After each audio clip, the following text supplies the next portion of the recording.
Something extraordinary is happening in our solar system right now. As you listen to this episode, a NASA spacecraft is hurtling past Mars at over 12,000 miles per hour, using the red planet's gravity like a cosmic slingshot. We have got the details and a whole lot more coming right up on Astronomy Daily. Hello, and welcome to Astronomy Daily, your daily guide to the universe. I'm Avery. And I'm Anna. It's Friday, the 15th of May, 2026, and you are listening to Season 5, Episode 103. What a lineup we have for you today. 6 stories spanning the solar system, the deep cosmos, and even the search for extraterrestrial intelligence. That's right, including the results of the most rigorous SETI search in history. 10 years of listening, 70,000 stars, 100 million signals. And the answer might surprise you. We'll also check in with the Perseverance rover, who has just reached terrain that no robot and no human has ever explored before. Terrain that may be nearly 4 billion years old. Plus, news about a coming revolution in how we measure the universe, courtesy of artificial intelligence, and a genuinely baffling cosmic mystery from the James Webb Space Telescope. Let's get into it. Ready when you are. We're starting with something that is happening as you listen to this, right now. NASA's Psyche spacecraft, the one headed for a metallic asteroid out in the main belt, is executing a gravity assist flyby of Mars. And when we say close, we mean close. The spacecraft is passing just 2,800 miles from the Martian surface. That sounds like a lot, but in space terms, that is an extremely tight pass. To put it in perspective, that's closer than the distance across Australia, and Psyche is moving at more than 12,000 miles per hour as it skims past. So why is it doing this? A gravity assist, sometimes called a gravitational slingshot, uses the gravity of a planet to accelerate a spacecraft and adjust its trajectory. In Psyche's case, Mars is lending it the speed boost and the directional nudge it needs to reach its final destination, the asteroid Psyche out in the main belt between Mars and Jupiter. The mission team is hoping to get more than just a speed boost from this flyby. The spacecraft's instruments will be scanning for a faint dusty ring around Mars, material thought to have been ejected from the surfaces of the planet's 2 tiny moons, Phobos and Deimos, by micrometeorite impacts over billions of years. If the alignment is right, sunlight scattering off that dust could make the ring visible to Psyche's cameras. The team will also be searching for tiny satellites around Mars, moonlets, as practice for when Psyche arrives at the asteroid where it'll perform a similar hunt. The asteroid Psyche itself is one of the most intriguing objects in the solar system, a world that appears to be made largely of metal, which scientists think could be the exposed core of a protoplanet that was stripped of its rocky outer layers in violent ancient collisions. Psyche, the spacecraft, is expected to arrive at the asteroid in 2029. After this, Mars flyby sends it on the right path. Today's close approach is one of those moments that reminds us how precise and extraordinary modern space navigation truly is, threading the needle past an entire planet to get a free ride across the solar system. We'll keep you updated on what the flyby data reveals in coming episodes. For now, though, somewhere out there in space, the slingshot is happening, and that is remarkable. For 10 years, astronomers at the University of California, Los Angeles have been pointing one of the world's most powerful radio telescopes at the stars and listening, not for pulsars, not for gas clouds, but for something far extraordinary. A signal from another civilization. The results of that decade-long search are now in.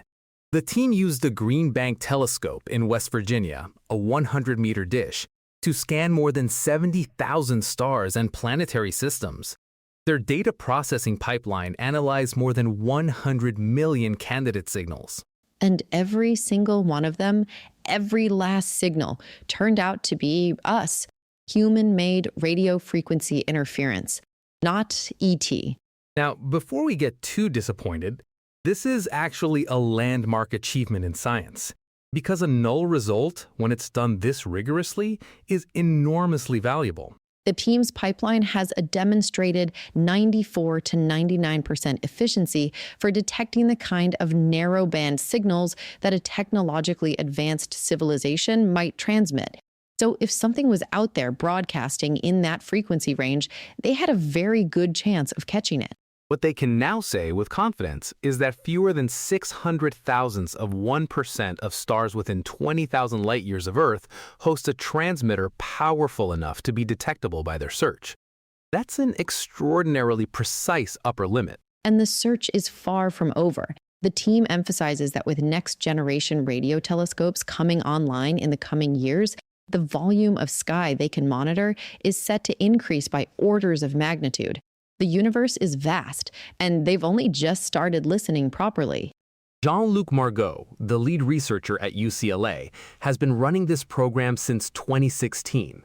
This paper marks the completion of Phase 1, and the citizen science component, the platform called Are We Alone on Zooniverse, has had more than 40,000 volunteers helping classify signals. 10 years, 70,000 stars, 100 million signals. No aliens yet, but the search goes on. And now it goes on with a roadmap built on the most rigorous SETI data ever collected. If nothing else, it's a reminder of how seriously scientists take the question, and how much patience the search for cosmic company requires. Meanwhile, on the surface of Mars, NASA's Perseverance rover has just reached what scientists are calling one of the most scientifically valuable regions ever explored on the Red Planet. Perseverance has now traveled nearly 26 miles across the Martian surface since landing in Jezero Crater back in 2021, almost the distance of a full marathon. And in doing so, it has pushed further west than any rover has gone before, entering a rugged landscape the science team calls Lac des Charmes. To mark the occasion, because apparently even rovers like a selfie, Perseverance assembled a self-portrait from 61 individual images, showing it perched against a dramatic backdrop of ancient Martian terrain, with the western rim of Jezero Crater stretching into the distance behind it. But the selfie is just the beginning. Alongside it, the rover captured a sweeping panoramic mosaic of a nearby region called Arbat, 46 images stitched together into one of the richest geological vistas of the entire mission. What scientists see in that panorama is extraordinary. The landscape is filled with what appear to be megabreccia, rock fragments the size of skyscrapers, believed to have been hurled outward by a colossal meteorite impact on the Martian plain called Cetus Planitia, approximately 3.9 billion years ago. To put that in perspective, that impact happened before complex life even began on Earth. These rocks have been sitting there, largely unchanged, for nearly 4 billion years, and now a small robot from Earth is studying them. Ken Farley, the Perseverance deputy project scientist at Caltech, described what he sees in the panorama as, and I'm quoting here, excellent exposure of likely the oldest rocks we are going to investigate during this mission. The geological diversity In this region is dramatically different from what Perseverance found inside Jezero Crater. Instead of water-deposited sediments and delta formations, many of the rocks here appear to be igneous, formed from ancient cooling magma or lava flows. These are windows into Mars's deep crust and its earliest volcanic history. Scientists believe this region may predate the formation of Jezero Crater itself. And that means Perseverance is now exploring Martian ground that has never been accessible to study. Not by previous rovers, not from orbit, and not by any instrument we've sent before. Every meter Perseverance travels west is new scientific territory, and right now it's standing on some of the oldest ground our solar system has to offer. Now, new is about the future of space astronomy, and it involves two of the greatest telescopes ever built in what scientists are calling a passing of the baton. NASA's Hubble Space Telescope has just completed a massive survey of the Milky Way's galactic bulge, the dense bulging region surrounding the center of our galaxy, and the results are about to hand an enormous advantage to Hubble's successor, the Nancy Grace Roman Space Telescope. Roman is scheduled to launch in September of this year, just a few months away, and remarkably, it is running 6 months ahead of schedule. When it reaches orbit, one of its primary tasks will be surveying the galactic bulge to hunt for exoplanets using a technique called gravitational microlensing. Microlensing works like this. When a massive object, a star, a planet, even a black hole, passes in front of a more distant background star, its gravity bends and amplifies the background star's light.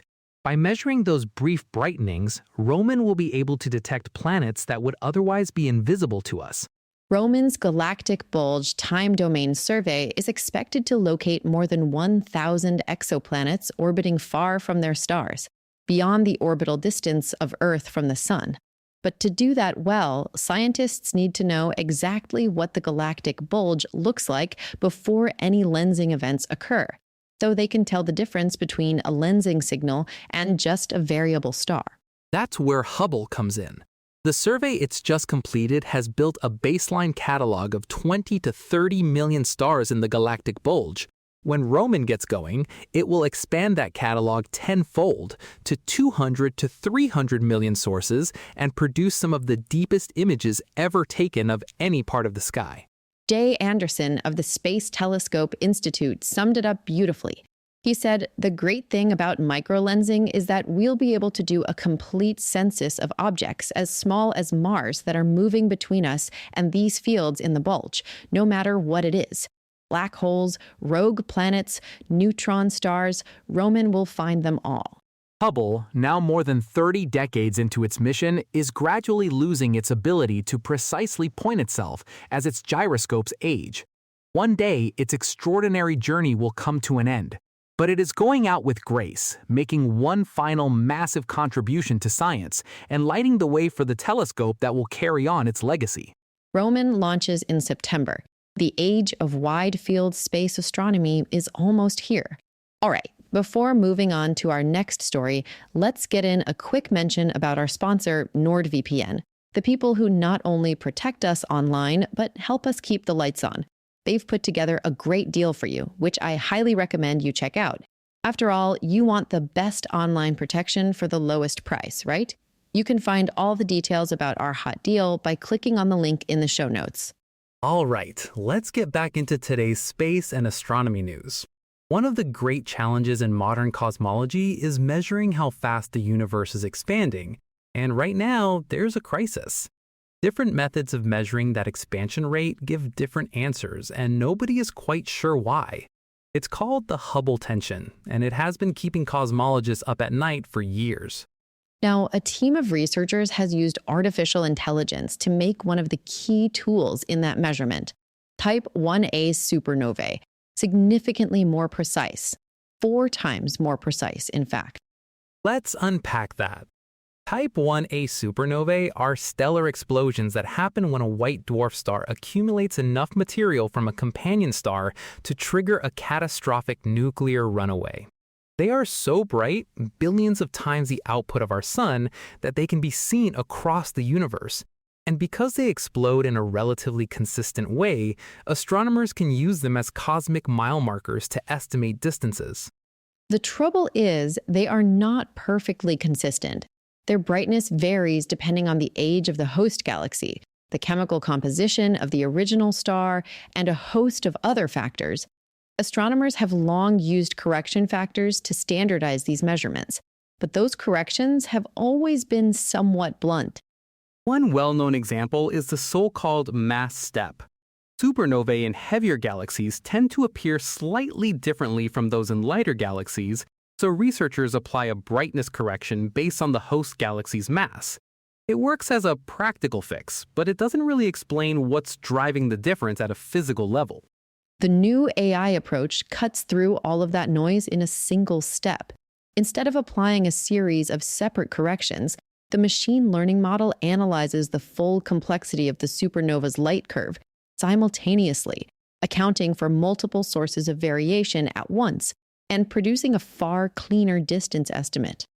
The result is distance measurements that are 4 times more precise than conventional methods, which is a staggering improvement.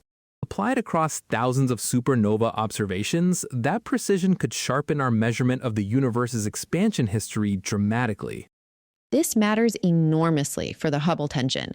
If the tension survives with cleaner data, it really does suggest something new and fundamental is going on, some unknown physics that our current models don't account for. If better data resolves it, that's equally important. It means the tension was a measurement artifact all along. Either way, we learned something profound about the nature of the universe, and AI just became one of cosmology's most important instruments. And we finished today with a genuine cosmic mystery, courtesy of the James Webb Space Telescope, one that has astronomers scratching their heads in the very best way. Deep in the early universe, about 2 billion years after the Big Bang, astronomers have found a massive galaxy that simply doesn't spin. Now, that might not sound immediately startling, but it really should. Our current models of galaxy formation tell us that young galaxies spin. As gas flows inward and gravity pulls matter together, angular momentum builds up and sets the whole system rotating. It's like water draining down a plug hole. The rotation is almost inevitable. Except for this one.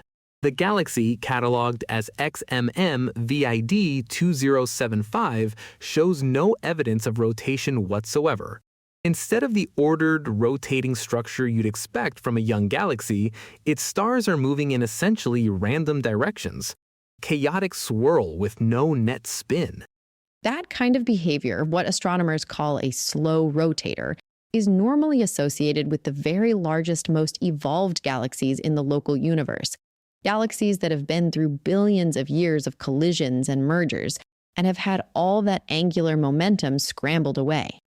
Finding it in a galaxy that formed when the universe was less than 2 billion years old is, to put it mildly, not what anyone expected. Ben Forrest, the lead author from the University of California, Davis, described it simply. This one did not show any evidence of rotation, which was surprising and very interesting. The team examined 3 galaxies from the same era using Webb. One was rotating normally. One showed irregular structure, and this one, nothing, just random stellar motion. How does the galaxy in the young, turbulent early universe end up looking like an ancient, exhausted elliptical? Did it somehow form through a different process entirely? Was there a massive early merger event that scrambled its angular momentum before it could properly form? Or does this represent something we simply don't yet understand about the physics of galaxy formation? The James Webb Space Telescope is pushing the frontier of exactly these kinds of studies. Examining the internal kinematics, the motion of material within galaxies, at high redshift was essentially impossible before Webb. Now, it's revealing that the early universe contained structures far more diverse and surprising than we imagined. A galaxy that forgot to spin. Another reminder that the cosmos has a gift for defying our expectations. Before we go, your Southern Hemisphere skywatching update for tonight and the weekend. Jupiter continues to be a spectacular evening object in the northwest after sunset, and tonight is particularly special for anyone with a small telescope. A rare double shadow transit is occurring as the shadows of both Europa and Ganymede simultaneously cross Jupiter's cloud tops. For Australian observers, this event is happening in the late evening hours. Check local astronomy apps for your precise timing as the event unfolds across different time windows depending on your location. The 2 shadows are clearly different sizes and speeds. Ganymede's shadow is larger and slower, while Europa's is smaller and faster. Mars is also visible before sunrise, though it is fading now as Earth moves away from us in our respective orbits. Saturn is rising in the pre-dawn hours and making a fine target for patient early risers. The moon is at new moon phase today, which means dark skies all weekend. If you've been waiting for the right conditions to try some deep sky observing, this is your window. Get outside, look up, and enjoy the dark. And that is Astronomy Daily for Friday, the 15th of May, 2026. 6 stories, 1 live cosmic event, 1 landmark SETI result, ancient Martian ground, a revolutionary telescope baton-pass, AI-powered cosmology, and a galaxy that forgot the rules. Not a bad Friday. Not bad at all. If you enjoyed today's episode, please subscribe wherever you get your podcasts and leave us a review. It genuinely helps more space enthusiasts find the show. Find us at astronomydaily.io for full show notes, episode transcripts, and our blog. And follow us on social media. We're at Astro Daily Pod on X, Instagram, TikTok, and Tumblr. Until tomorrow, we'll be back with more of the universe's biggest stories and the weekend wrap. Until then, keep looking up. From Avery And Anna, clear skies, everyone.